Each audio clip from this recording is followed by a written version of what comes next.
Why don't you? And so on.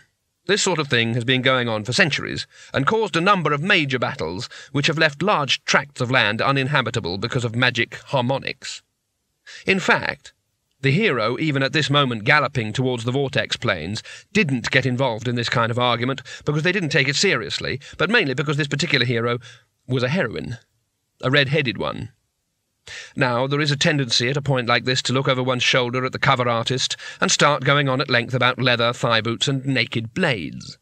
Words like full, round, and even pert creep into the narrative until the writer has to go and have a cold shower and a lie-down, which is all rather silly, because any woman setting out to make a living by the sword isn't about to go around looking like something off the cover of the more advanced kind of lingerie catalogue for the specialised buyer. Oh well, all right. The point that must be made is that although Helena, the henna-haired harridan, would look quite stunning after a good bath, a heavy-duty manicure, and the pick of the leather axe in Wu Hun Ling's Oriental Exotica and Martial Aids on Heroes Street, she was currently quite sensibly dressed in light chainmail, soft boots, and a short sword. All right, maybe the boots were leather, but not black.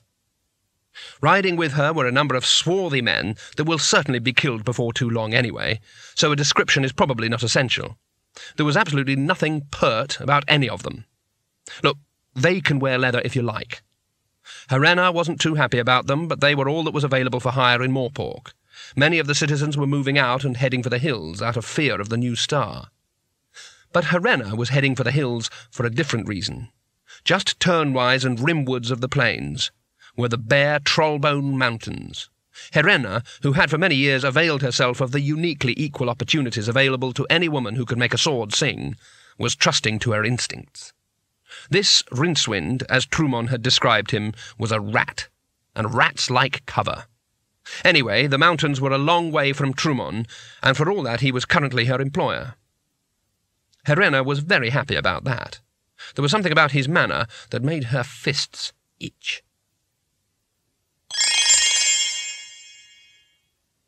Rincewind knew he ought to be panicking, but that was difficult because although he wasn't aware of it, emotions like panic and terror and anger are all to do with stuff sloshing around in glands, and all Rincewind's glands were still in his body. It was difficult to be certain where his real body was, but when he looked down he could see a fine blue line trailing from what for the sake of sanity he would still call his ankle into the blackness around him, and it seemed reasonable to assume that his body was on the other end.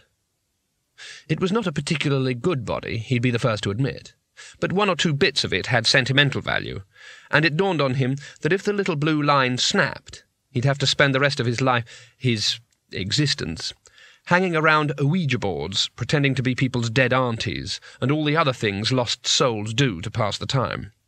The sheer horror of this so appalled him he hardly felt his feet touch the ground. Some ground, anyway. He decided that it almost certainly wasn't the ground, which as far as he could remember wasn't black and didn't swirl in such a disconcerting way. He took a look around. Sheer, sharp mountains speared up around him into a frosty sky hung with cruel stars, stars which appeared on no celestial chart in the multiverse, but right therein amongst them was a malevolent red disk. Rincewind shivered and looked away. The land ahead of him sloped down sharply, and a dry wind whispered across the frost-cracked rocks. It really did whisper. As grey eddies caught at his robe and tugged at his hair, Rincewind thought he could hear voices, faint and far off, saying things like, "Are you sure those were mushrooms in the stew? I feel a bit—" and "There's a lovely view if you lean over this—" and "Don't fuss, it's only a scratch," and "Watch where you're pointing that bow, you nearly—" and so on.